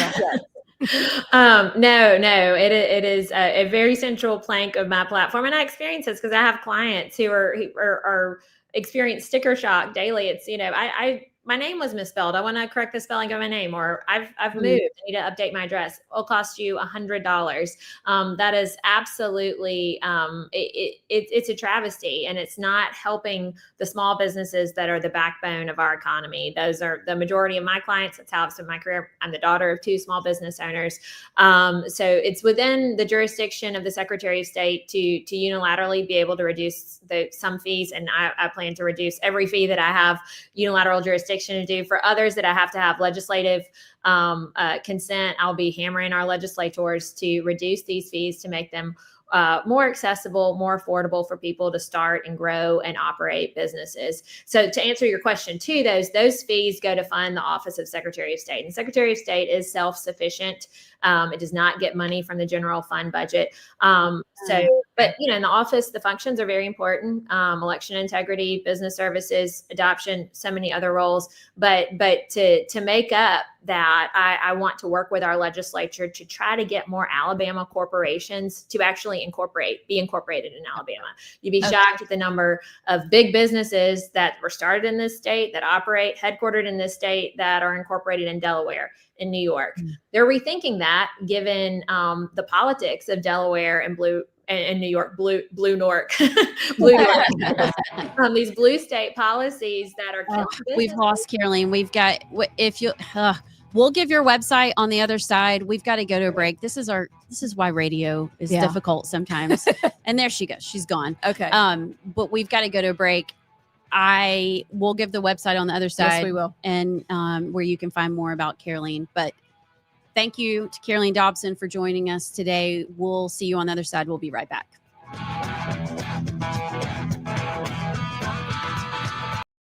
So I want to remind you, Inspire Advisors is one of our sponsors, and they are doing amazing work. Look, I know this audience. You're the kind of folks who believe in standing up for your principles. You're good stewards of what you have for resources. What if the companies you are investing in, though, don't reflect your values at all? Well, that's why you need to meet Paul Breyer and his team at Inspire Advisors. Inspire Advisors, experts in the field of biblically responsible investing. Look, they can help you grow your bottom line while also being proud of what companies you invest in. Inspire Advisors. You got to check them out. Here's their website, www.moneypatternwealth.com.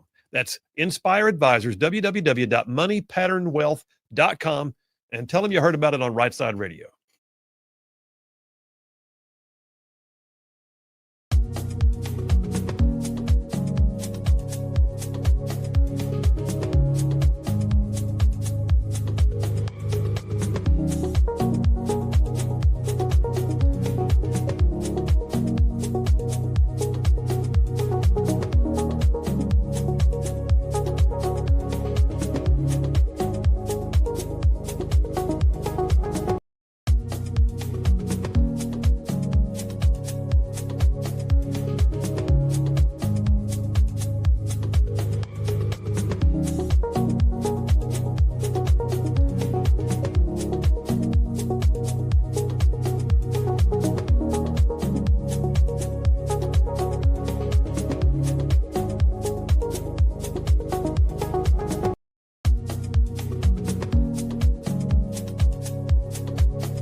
Welcome back to Rightside. It is Freedom Friday. We just finished up with Caroline Dobson, who was running for Secretary of State.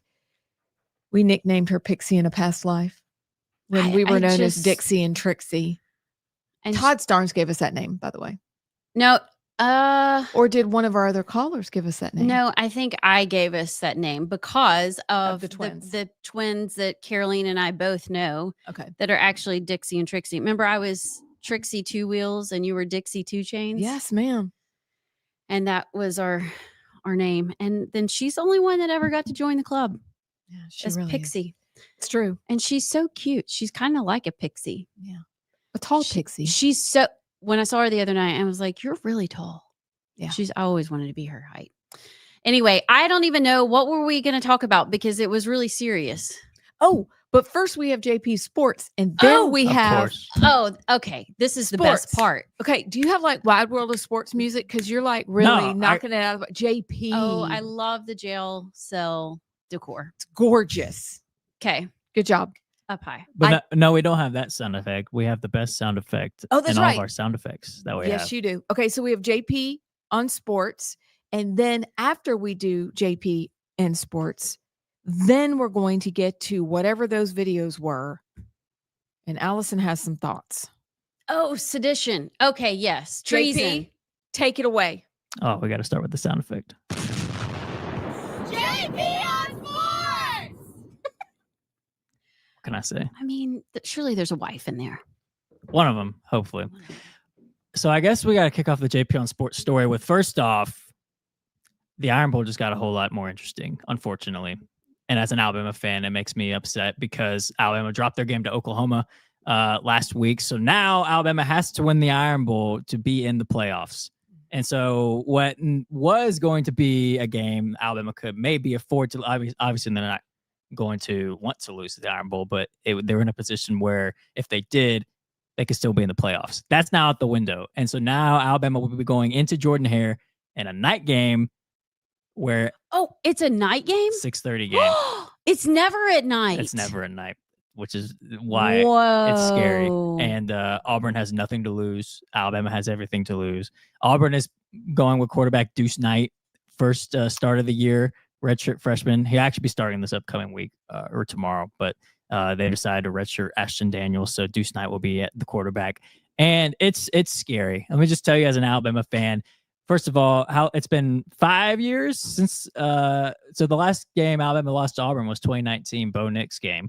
So that's been what, 6 years? And Auburn is due, and this is setting up for a game where Auburn would pull an Auburn and beat Alabama when they're not supposed to and knock Alabama out of the playoffs. But on paper, Alabama's obviously the better team, but that doesn't matter in the Iron Bowl, is what worries me. There's also some other rumors about Kalen DeBoer that have been going viral. Apparently, there was a report that came out from a top insider at Penn State that apparently Kalen DeBoer was at the top of their list to be their next head coach. What? And now this was all on the Penn State side. We need to remember Penn State was wanting Kalen DeBoer at the top of their list, but Justin Smith, who is a writer for Touchdown Alabama magazine, he wrote a report, sorted Chris Lowe, who's an On3 college insider. He said that apparently these rumors mean nothing. Somebody close to Kalen DeBoer told Chris Lowe that they talked to Kalen last night, and apparently, nope, there's no way Kalen is going to Penn State. Said, I know there were a couple reports yesterday that he was right at the top of their list, or somebody had been considered from the outset, but somebody I talked to who was close to Kalen said that was not accurate. So hopefully the Penn State rumors with Kalen DeBoer will be put to rest. But I'll just say, if DeBoer loses the Iron Bowl, I think he'll be on the first plane to Happy Valley because Tuscaloosa may burn to the ground if that were to happen. Wow. That's big. When these rumors start, a la Lane Kiffin, never leaving Ole Miss on a plane to LSU. Remember Tommy Tuberville? You'll have to take me out of here in a pine box. Yeah. And then he left dinner. He did. And hightailed it out of there. I don't know. I mean, you kind of be crazy to leave Alabama, but I also, the pressure that's the thing. So intense. Yeah, and that would be that's been the main like pitching point for people who are trying to say that Kalen would leave Alabama is that, look, you get to go to Happy Valley, you get to go up north. It's not hot up there in Happy Valley. You get fans. They want to win it. But also Penn State just fired a guy who averaged 10 games a year. But I digress. You don't have the pressure of all the Bama fans. You don't get Meemaw after buying the lottery ticket on that news report saying that if she won the lottery, she was going to buy out Kalen DeBoer. She was awesome. That was funny. That's sort of the I don't know, the line they're using to try to say Kalen will leave Alabama. I just don't see it. However, if he loses the Iron Bowl, like I said, he may want to leave Alabama because it would be back-to-back years Alabama was out of the playoffs, and it'd be the first time in 6 years Alabama's lost to Auburn. It would be ugly. How many years does he have on his contract? I don't know, actually. That's a good question. Let's see. Kalen DeBoer, Alabama contract. That really, when you do the computer like that, sounds like Meet the Parents when Ben Stiller's there at the counter at the end. Sorry. It's an 8-year deal. How much? So $10.875 million a year. And it will annually go up to let's see, 11 million per year by 2031. So it runs up until 2031. That's a lot of money. That's a lot of money. But I mean, they don't have to pay it if he leaves. There's a buyout though. Well, not if he leaves. Right. But yeah. So they wouldn't have to pay it. I mean, only if he got fired, and they're not going to fire him. You don't think? I don't. You don't think I mean, you after really a loss? Nah. I think you're crazy to fire him. That would be crazy to fire him. Yeah. And Auburn, we're not on, I mean, I don't know. The Auburn game, the Iron Bowl, you just can't, I don't think you can base decisions off that because it's so wacky anyway. No, the ADs or the AD in the front, office people, the board of directors probably wouldn't fire him because they would think that they would be smart. But I think his seat will get a lot hotter if back-to-back years with the talent that Alabama has not making the playoffs. Oof. That's bad. If Auburn would be the one to knock him out, I would not want to be Kalen DeBoer in that situation. But we still got this week, and then next week is Iron Bowl week. Another factor, it's going to be like in the 30s during the Iron Bowl. No. I just actually looked it up. I when you were reject talking. that in the name of the Lord. According to James Spann, he claims that it's going to get down near the 30s during the Iron Bowl. No, I'm looking at the James if you're Spann in the upper app. bowl. In the upper bowl. High of 60, low of 40. We're good. Let's hope it stays that way. Low of 40, that's practically 30. Yeah, I mean, it's not warm, but it's been worse. I don't know. As an Auburn fan, I have to say, no, I mean, I always want to beat Alabama, but it does kind of stink. We have no hope of going to anywhere. So it would kind of stink to knock y'all out.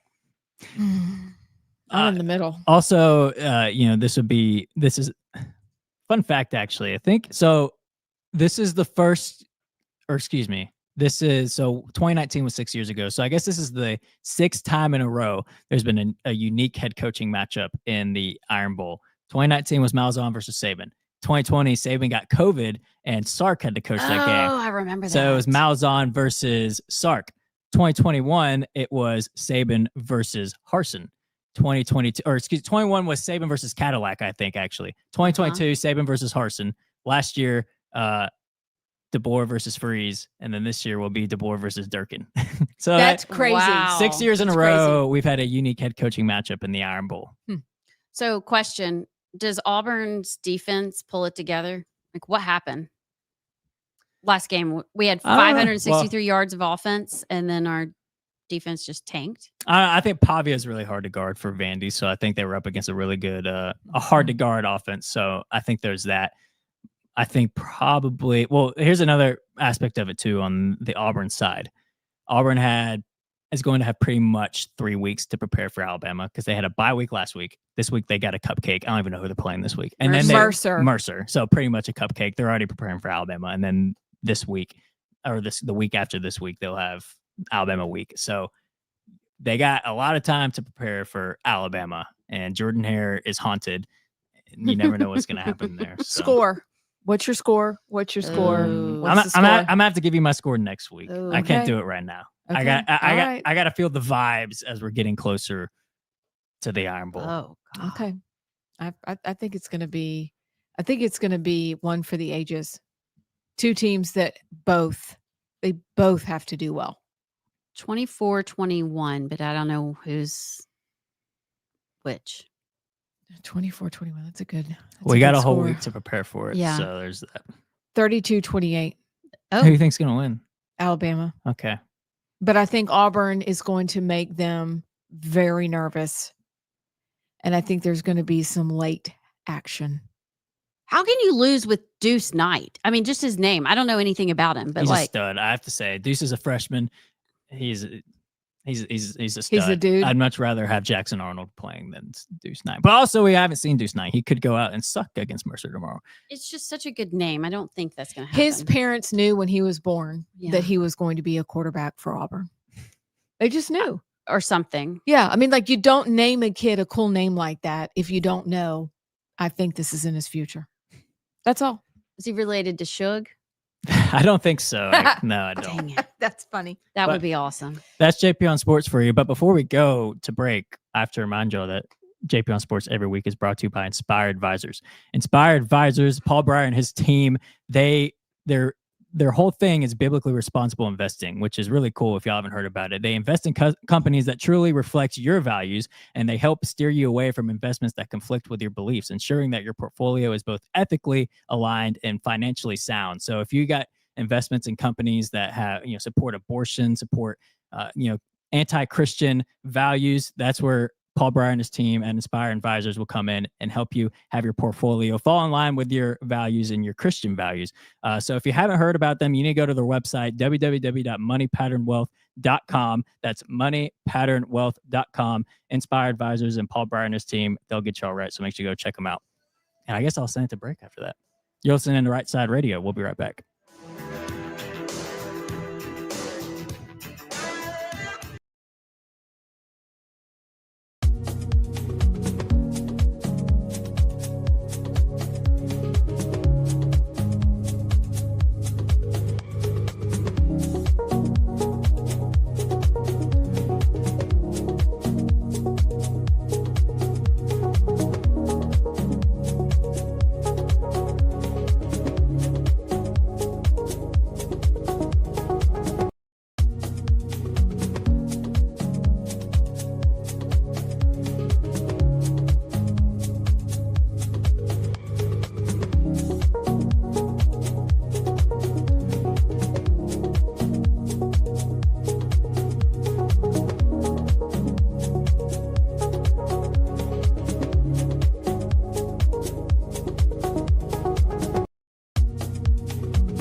Welcome back to Rightside Radio. I'm Amy Beth Shaver with Allison Sinclair and JP. We are wrapping up our Friday. We have one topic left from the montage. However, to put a period on our sports segment, Allison Sinclair, take it away. This is interesting. This is really interesting. Keith Carter, Vice Chancellor for Intercollegiate Athletics. Coach Kiffin and I have had many pointed and positive conversations regarding his future at Ole Miss, including meeting today with Chancellor Boyce. We go on to discuss blah, blah, blah, blah, blah, blah, blah.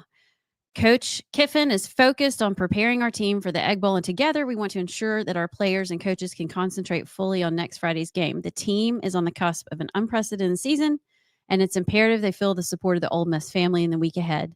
An announcement on Coach Kiffin's future is expected the Saturday following the game. I'm sorry. Ooh. What? Oh, for real? Do y'all think? Wait. This Saturday? I mean, when's the Egg Bowl? Egg Bowl is next No, week. it'll be Next after. Saturday. Yeah. Iron Bowl day, right? Or it's on Thanksgiving Day. Well, I think they actually moved it to Friday, but yeah. Okay, Thanksgiving so you're telling me I with told that you. text, what are you telling me? I mean, it sounds like, hey, we've discussed all the things. Okay. All the things. And we have come to a conclusion that we will not tell you until after the Egg Bowl because it would cause such an uproar and our players would get distracted. But Coach Kiffin is gone. Where's he going? LSU.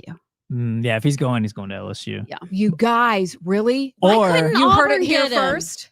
he's not going to. He hates Auburn. I know, but what? I Allison. mean, money talks. Allison. Jimmy Rain, you got all that money. Just throw him some.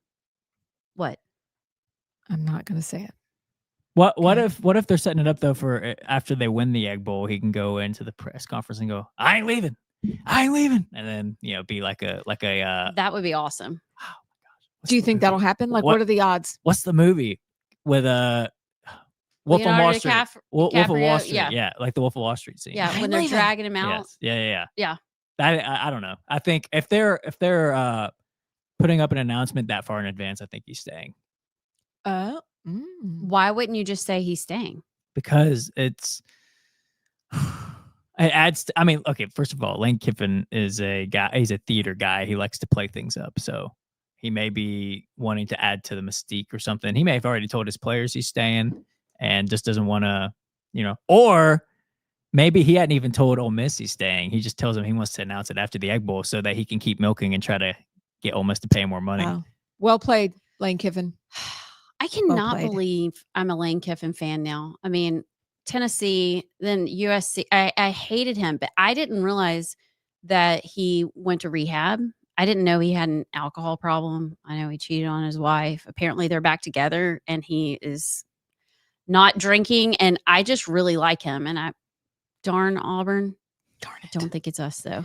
No, I think you're right. I really I wanted think it's LSU. I really wanted if he goes anywhere. Alabama to hire him after Saban retired, but I was told, I don't know how true it is, from someone who knows someone that is like high up in Alabama. I don't know, he's like a board member or something.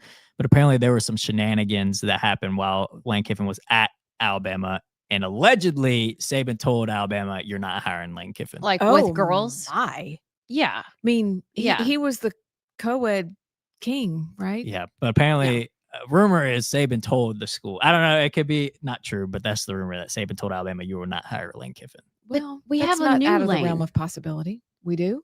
I mean, he's like repented. He posts like devotionals and Bible verses. I'm going to give him the benefit of the doubt. No, but that was think the great. old Lane. Mhm. The new has come. Old things have passed away, like hanging out with sorority girls at Bama. Gone. And drinking Hanging too out? much. Now it's at Ole Miss. I'm just kidding. Hanging out's a good term yeah, for they're it. just talking. Yeah, it's all, They're just talking. Nothing to see here, guys. Nothing. Okay, things got interesting. All right. That Well, just popped that up was on the socials. Sports part 2. All right, JP.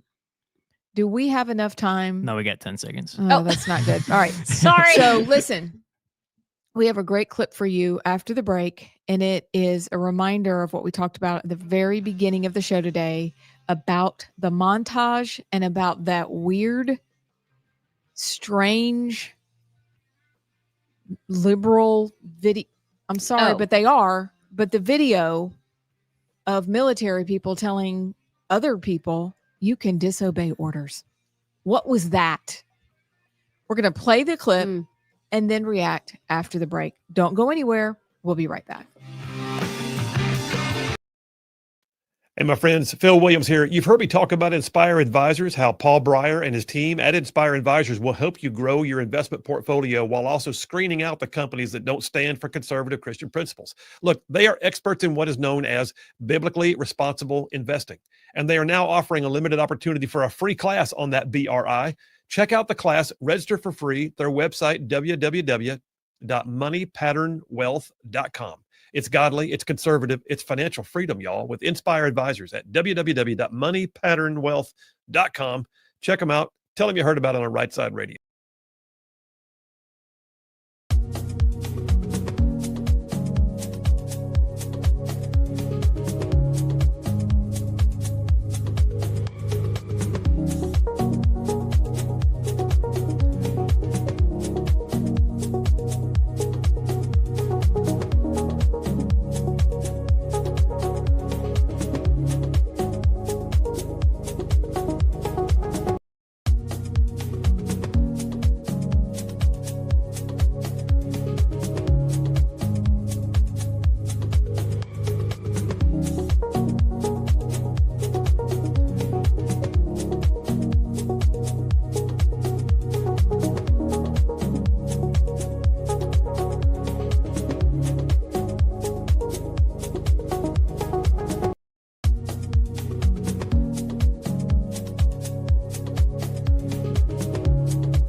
Welcome back to Rightside. I was about to start spitting some of the lyrics to that song, but I'm not going to do it. I think you should. It's Friday. I think I shouldn't. Freedom Friday. Freedom Friday. So big wheels keep on turning. We have the clip. The clip. Everybody get your thoughts together. What did this even mean? What do you think? Because I'm going to make you go first because I'm dying to hear what you think about this. I have thoughts. I'm so excited, but you're probably going to disagree with me. Let's rumble. JP, hit it. I'm Senator Alyssa Slotkin. Senator Mark Kelly. Representative Chris DeLuzio. Congresswoman Maggie Goodlander. Representative Chrissy Houlihan. Congressman Jason Crow. I was a captain in the United States Navy. Former CIA officer. Former Navy. Former paratrooper and Army Ranger. Former intelligence officer. Former Air Force. We want to speak directly to members of the military and the intelligence community who take risks each day to keep Americans safe. We know you are under enormous stress and pressure right now. Americans trust their military. But that trust is at risk. This administration is pitting our uniformed military and intelligence community professionals against American citizens. Like us, you all swore an oath to protect and defend this Constitution. Right now, the threats to our Constitution aren't just coming from abroad, but from right here at home. Our laws are clear. You can refuse illegal orders. You can refuse illegal orders. You must refuse illegal orders. No one has to carry out orders that violate the law or our Constitution. We know this is hard and that it's a difficult time to be a public servant. But whether you're serving in the CIA, the Army, or Navy, the Air Force, your vigilance is critical. And know that we have your back. Because now, more than ever, the American people need you. We need you to stand up for our laws, our Constitution, and who we are as Americans. Don't give up. Don't give up. Don't give up. Don't give up the ship.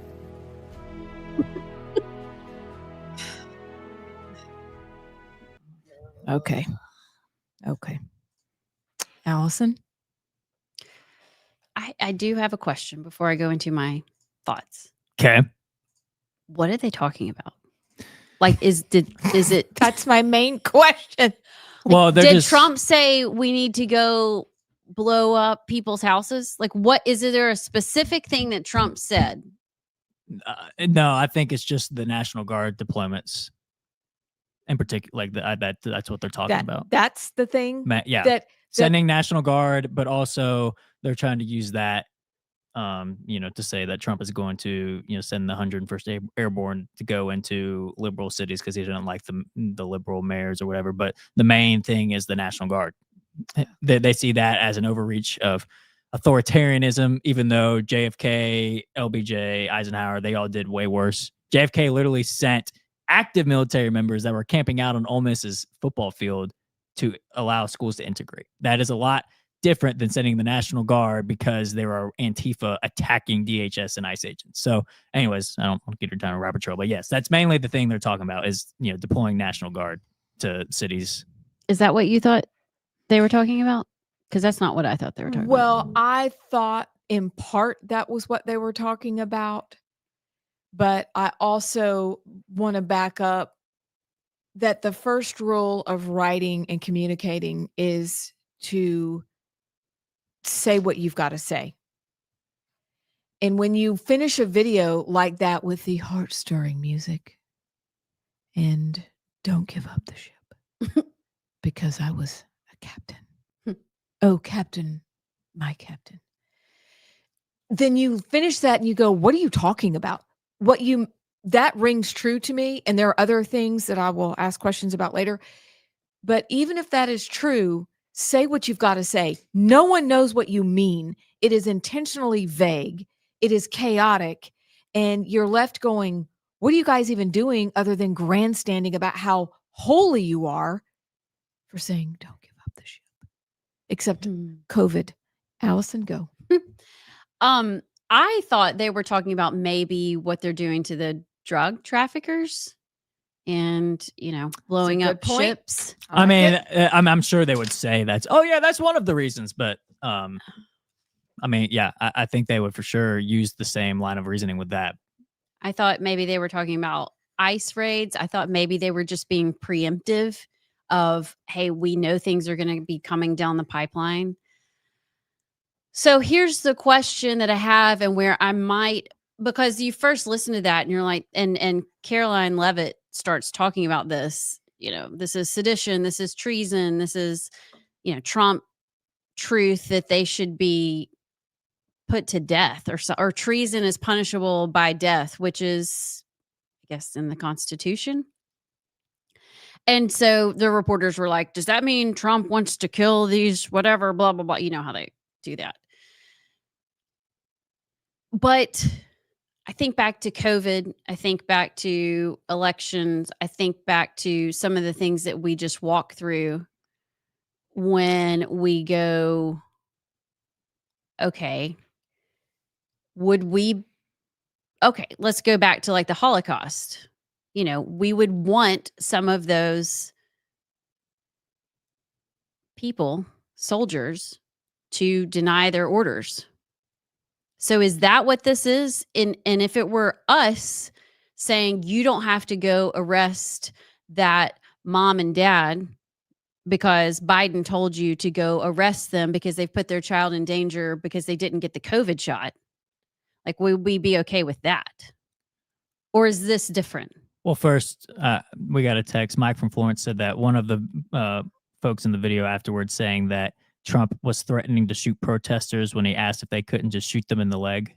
So I guess maybe Trump said something about if the National Guard couldn't just, shoot protesters in the leg.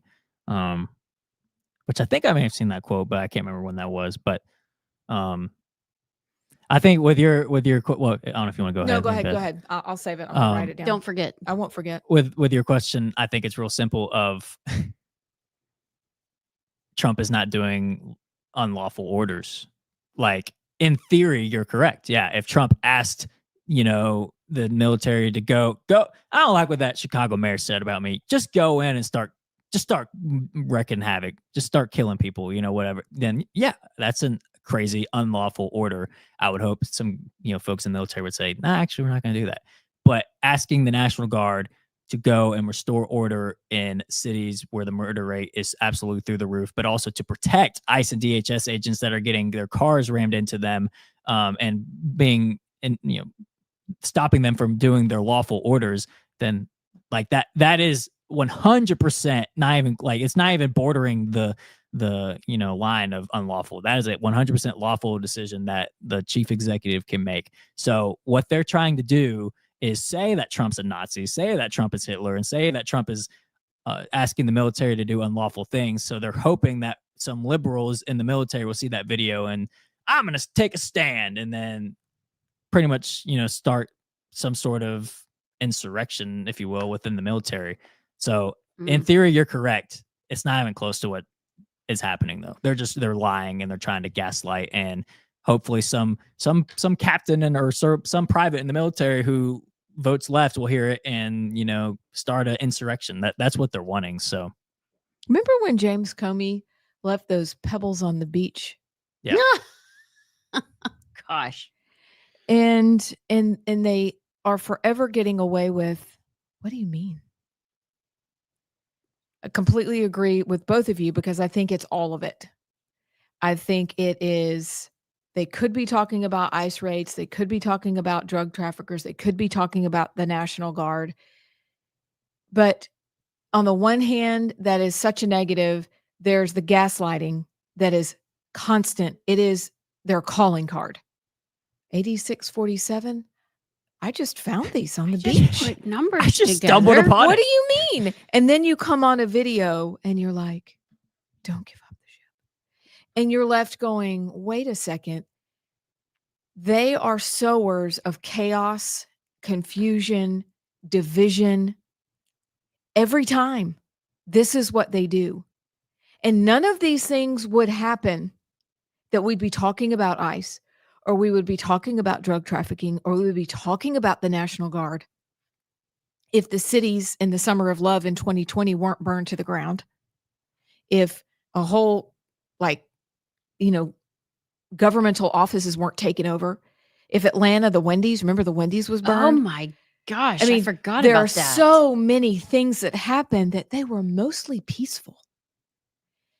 And none of this would be if they had done their job when they were in charge. and you had Obama, and then you had Biden. You had Obama, then Trump, then Biden, and now we're back with Trump. And this time Trump's like, oh yeah, safety and security, that is my middle name.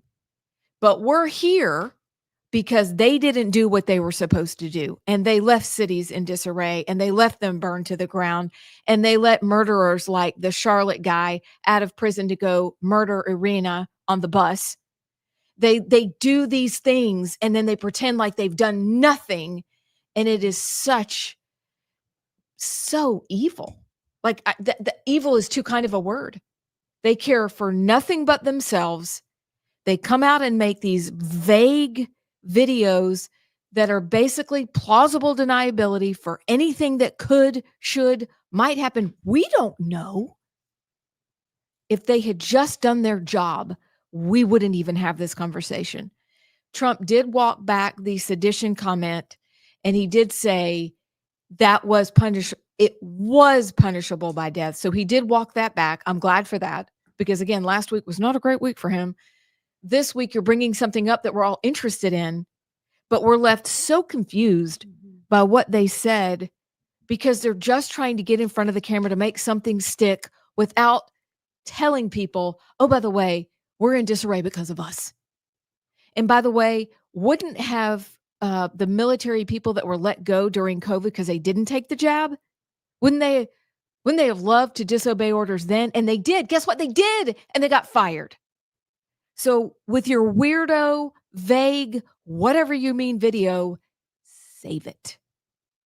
Save it. As President Biden was really good at doing at about 1 o'clock during the day. Put a lid on it. It was more like 1:30, actually. So you think their vague language is they can go back and say, I mean, we just thought maybe something. We didn't tell them. We were saying if Trump did. Yeah, right. Yeah. Right. Mhm. Right. Okay. And we talked about it yesterday. It's called red washing. Mm. It's great, obscure language. You do what you want to do and Do what I want. Sticking with a little bit of, I keep saying Bo. Look in your I know. camera. Look, you can see him. so, like, he's just baby. splayed out right there. Spread eagle. It's so funny. Oh, okay. It's like, We're what? gonna bye, switch. baby. Oh, Makes that's me how my giggle. puppies Oh, sleep. Is that? stretch. Can we play on the other side the Trump H-1B?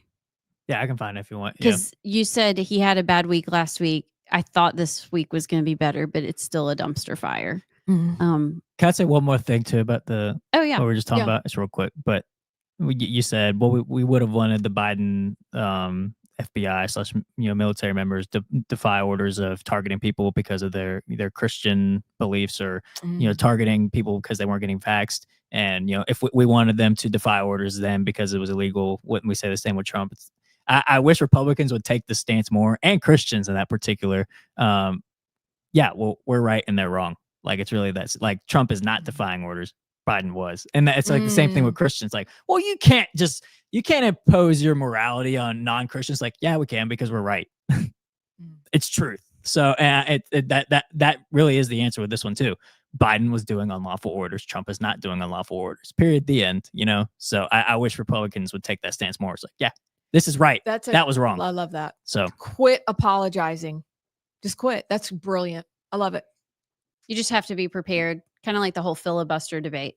You have to be prepared for them to use it right back at you. But we're in very different times. Like in the 90s, you don't remember JP, but we all thought, we're at varying degrees of what America is, but we're really all for the same thing. We just have different ways of getting there. We're like not even on the same plot of land anymore. At Well all. said. You're right. So game on, right, JP? Game on. That's what you're saying. Game on. Wait, what was the John Wayne? This is where we need that John Wayne quote. It's not the hell's coming with me. That was a. It was. Let's just find a bunch of quotes like now. Yeah. Anyway, it was something good. We'll have to find it. We're almost done. Another week, almost in the books. We'll be right back. We got one more segment. You still don't want to miss it, though. We'll be right back.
Welcome back to Rightside. We're basically out of time. Allison Sinclair. Yeah, we're just going to tease the Trump clip for Monday because it's pretty H1B. It's That was just good. bad. Not good. Not a good look for Donald Trump. And I don't know why he's doubling down on this. He's being told to.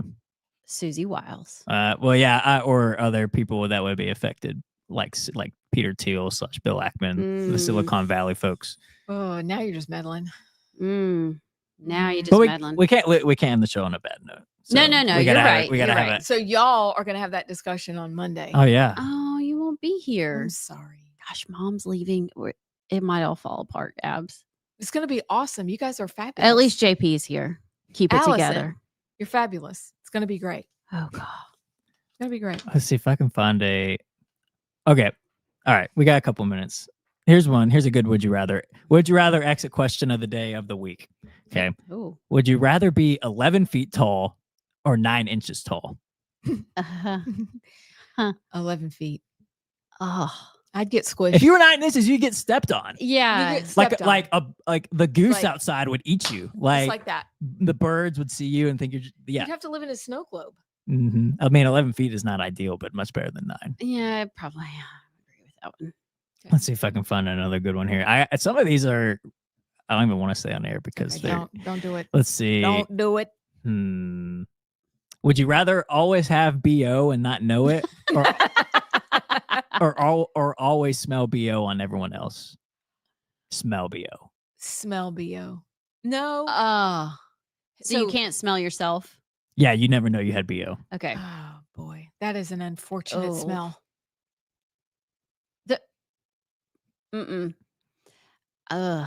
Definitely smell. I think you would want to smell. No. I'd be able to smell other people's.